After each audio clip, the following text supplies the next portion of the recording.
mundo en 1990 había 69 países que eran considerados objetivamente democracias. Ahora hay 118. Eso quiere decir que hay más países en el mundo y son equivalentes al 50% de la población del mundo, en el cual que están viviendo bajo regímenes donde ellos tienen la oportunidad de votar y escoger a sus líderes. Muchos de ellos de manera imperfecta, en regímenes que no son las democracias suizas o escandinavas que uno conoce, pero ciertamente no son las autocracias y las dictaduras y las tiranías que hemos visto a través de la historia. Y hemos visto claramente en la primavera árabe, hemos visto cómo la gente tomando la calle es capaz de derrocar regímenes autoritarios y dictatoriales que se pensaba hasta el día anterior de su caída, se pensaba que eran inamovibles, permanentes e intocables. Y al día siguiente aparecieron todos los mismos analistas explicando por qué era inevitable que cayeran.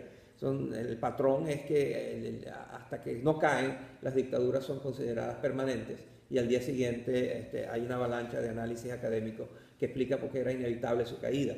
Lo vimos en el caso del Shah de Irán, lo vimos en el caso de la Unión Soviética, lo vimos casi siempre que hay el colapso de una dictadura. Hay ese patrón de análisis. Bueno, yo mi visión ahí es un poco la que vengo definiendo. Yo, más que el final del poder, en el sentido que lo ve Moisés, yo lo que veo también en esta dimensión de, bueno, pues de la aparición de nuevos estados y qué efecto puede tener todo este fenómeno en la libertad del individuo, es más una transformación del poder, más que un final del poder, una transformación en la forma en la que se proyecta, en los agentes por las que se proyecta. Yo creo que efectivamente hay una difusión del poder hacia nuevos agentes, como desde los fondos soberanos hasta las organizaciones del tercer sector. Efectivamente hay una nueva clase media, pero volvemos a lo mismo. El poder es una cuestión de percepción. Yo creo que ¿quién está sujeto a más poder, por ejemplo? Una persona que hace 300, 400 años vivía en el campo y no sabía nada del Estado, más que a lo mejor una vez al año, cuando pasaban los señores del rey a recolectar los impuestos y tenía mala suerte de llevarle en una leva a la guerra, o una persona como hoy, en la que en prácticamente cualquier aspecto de su vida está sujeto a normas que están fijadas en algunos casos por agentes económicos, con poco accountability, con poco control, y en otras veces por instituciones públicas, gobiernos, que como ya hemos hablado, dado el vaciamiento de la democracia representativa, pues son también cada vez menos dados a responder a sus ciudadanos. Pues no lo tengo claro. Entonces, a mí el libro de Moisés me ha dado que pensar, y creo que mucho de lo que dice tiene razón, pero estoy pensando en eso, en si estamos más viendo una transformación del poder, nuevas formas más sutiles, más indirectas, por diferentes agentes, pero que a lo mejor de alguna manera es más efectiva y potencialmente más preocupante para las libertades del individuo que una desaparición. Yo estoy de acuerdo. A ver, se trata del fin del poder como lo habíamos conocido. Y en eso coincido contigo, de lo que estoy hablando. De ninguna manera en el libro, en ninguna página del libro, nunca he dicho yo que el poder ha desaparecido.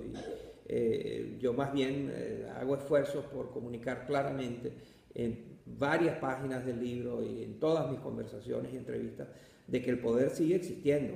Y el Vaticano y el Pentágono son entes muy poderosos. Y JP Morgan y Goldman Sachs tienen mucho poder. Obama y Xi Jinping y Vladimir Putin y Angela Merkel son gente poderosa.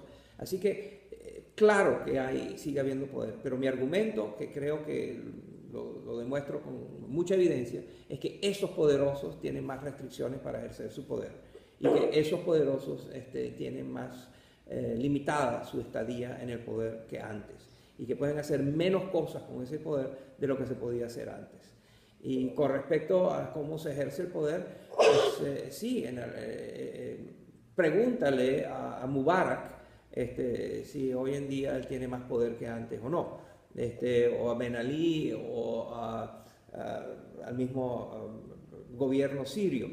En fin, o al gobierno de Irán, que a través de las sanciones y otras circunstancias está dispuesto a conversar sobre política, su programa nuclear, como no había estado dispuesto a conversar por mucho tiempo. En fin, yo lo que creo es que hay mucha evidencia, que no es opinión, hay mucha evidencia de que el poder hoy en día está más coartado y más limitado y es más efímero de lo que era antes. Claro, a mí desde ese punto de vista me gustaría, si me permitís, intervenir diciendo, y desde esta perspectiva de la transformación del poder, ¿cómo nos ayuda a entender la tesis del reequilibrio que se está dando a nivel mundial?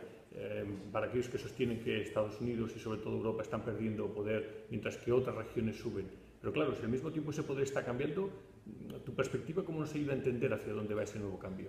En el libro yo me burlo de la perspectiva, de lo que llamo la visión del ascensor de la geopolítica, es decir, entender la geopolítica como si fuera un ascensor y donde lo importante es entender quién sube y quién baja. Y eso tiene que ver que, bueno, entonces está en ascenso Asia y particularmente China, y está en descenso en el ascensor que va bajando está Europa y Estados Unidos. Entonces yo creo que eso es una manera errada de ver las cosas. Por supuesto que Asia hoy en día y China tienen un peso en la economía mundial y en la política mundial que no tenían hace 30 años. Y por supuesto que Estados Unidos hoy en día y Europa están más débiles y han sido debilitados por su crisis económica, por su situación política, etcétera, etcétera. Pero lo que olvida de esa perspectiva es que en geopolítica y en relaciones internacionales lo que importa no es el poder absoluto, lo que importa es el poder relativo. Y entonces, si Estados Unidos está más débil, y la lista de debilidades que está padeciendo es conocida, pero la lista de debilidades de Rusia y de China y de otros que están en ascenso también son importantes. No hay que olvidar que China es un país extremadamente pobre y que tiene retos importantísimos internos y debilidades y fragilidades y vulnerabilidades internas muy grandes.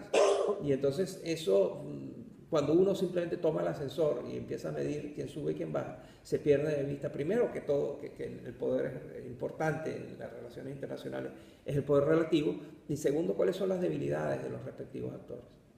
Ángel, pues, ¿quieres hacer una pregunta que nos ayude a empezar a concluir o finalizar la conversación?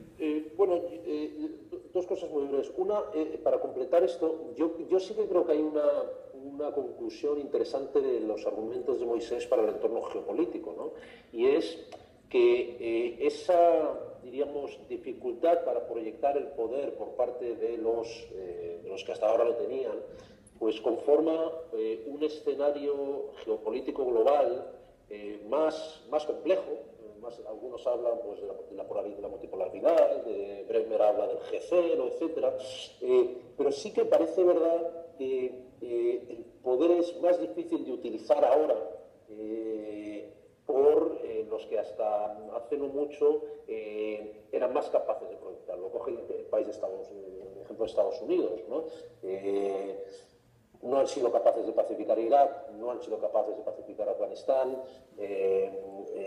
su intervención en Libia ya vemos en lo que ha quedado. Entonces, yo creo que hay, aunque lo que dice Moisés es verdad, de que Estados Unidos sigue siendo de largo la potencia más potente, yo creo que eso de cierta manera es algo bueno, porque si tuviéramos otro hegemón probablemente el mundo sería quizás un poquito peor, pero también es verdad que esta, digamos, incapacidad de los poderes tradicionales para proyectar ese poder nos lleva hacia un mundo donde esta dinámica geopolítica va a ser un poquito más compleja y conecta con todo este tema que era la conclusión del libro de Moisés, que me parece a mí muy interesante, quizás para mí lo más valioso de todo, del riesgo de parálisis que esta incapacidad de proyección de poder institucional puede generar, ¿no? porque ya va para mucho tiempo, por ejemplo, en el ámbito de la gobernanza global, que las instituciones parecen incapaces realmente de actuar. El último gran acuerdo que tenemos es la Ronda de Uruguay del año 92, ¿no? En el tema del comercio mundial, en el tema del cambio climático, somos incapaces de dar una respuesta, y creo que eso también se ve a nivel institucional, a nivel nacional. Entonces, ¿cómo podemos hacer política en un contexto en el que la capacidad de los agentes políticos para ejercer ese poder, que es necesario, es cada vez más complicado? Es para mí una de las grandes preguntas de nuestro tiempo. Yo estoy de acuerdo con eso, y de hecho en el libro uno de los temas que planteo como una preocupación muy grande es esta que tú acabas de mencionar, que es que la debilidad interna de las democracias, o sea, uno de los puntos del libro es que los gobiernos democráticos y los gobiernos en general están siendo cada vez más limitados en su rango de acción, en su capacidad de decisión, en su agilidad, en su capacidad de tener impacto, de proyectar poder, como tú dices. Entonces, esa dificultad doméstica se traslada a nivel multilateral, a nivel global. Y como tú dices, las grandes cumbres, los grandes acuerdos multilaterales no han ocurrido. El último que tuvimos, tienes razón, fue la Ronda de Uruguay, después la Ronda de Doha no ha avanzado muy bien. El último acuerdo realmente importante que tuvimos fue el acuerdo sobre los objetivos del milenio, donde 180 y pico países decidieron, y eso fue bien. Pero de ahí en adelante, como tú dices, hay una larga lista de cumbres, de reuniones cumbres alrededor del mundo que no han dado resultados. Y no han dado resultados puesto que quienes se reúnen alrededor de esa mesa saben que para llegar a acuerdos internacionales tienen que tomar decisiones que ellos de regreso a casa no tienen la capacidad de cumplir. Sí, pueden estar de acuerdo que quizás por ejemplo, en el caso del cambio climático, necesitan hacer 5 cosas, pero esas 5 cosas no tienen ellos la capacidad doméstica, de la política doméstica, de generar los costos adicionales o las condiciones que permitan cumplir con los acuerdos internacionales. Y entonces eso está siendo uno de los problemas más importantes, puesto que vivimos la globalización, está aumentando el número de problemas que son inmunes a que un solo país los resuelva. Cada vez más tenemos problemas que requieren de la acción colectiva. Y esa acción colectiva, mientras que la demanda por la acción colectiva sube, la oferta está estancada o está declinando. Y ese déficit, yo lo he llamado en algunos de mis artículos el déficit más peligroso del mundo. En economía, cuando la demanda excede la oferta, hay inflación. En geopolítica hay muchos muertos. Cuando la demanda por bienes públicos globales excede la capacidad del mundo de generar eso, y eso tiene que ver con la capacidad de acción colectiva. Se generan situaciones humanas, se genera muchísimo sufrimiento humano, y eso es uno de los grandes retos hacia adelante. Y en el libro sugiero que un camino en esa dirección es lo que yo llamo el minilateralismo, que en vez de tratar de buscar acuerdos entre 182 países o 184 países, que o no se ponen de acuerdo a buscar el mínimo común denominador que satisface a todos pero que no resuelve el problema, es mejor buscar quiénes son el menor número de países que puede tener la máxima consecuencia. Y cuando yo hice el análisis, y ahí el número es nunca más de 20, entre 10 y 15 países normalmente te llevan hasta el 70, el 80% del problema, y eso es mucho más manejable, y yo prefiero vivir con el 70, el 80% del problema resuelto por unos pocos que por un 100% resuelto por todos, que nunca alcanzamos. Muy bien. Yo estoy totalmente de acuerdo. Los internacionalistas tenemos que tener una dosis de pragmatismo y ver que la gobernanza global, aunque es un objetivo loable que todos querríamos, de momento no es viable, e ir hacia un objetivo un poquito más funcional, como lo que tú describes, que por lo menos sea viable. Muy bien, bueno, pues con estas apremiantes y exigentes y un poco inquietantes conclusiones, aunque sin perder el punto de capacidad de construcción, vamos a dar por concluida esta entrevista. Agradecemos mucho a Moisés Naim, que ha venido hoy a Barcelona para conversar con nosotros, y a nuestro invitado, Ángel Pascual Ramsey, que desde Cambridge ha intentado aportar un poco de luz y también, se agradece eso, un poco de controversia en la lectura del libro. Muchas gracias a ambos. Muchas gracias, encantado, Ángel.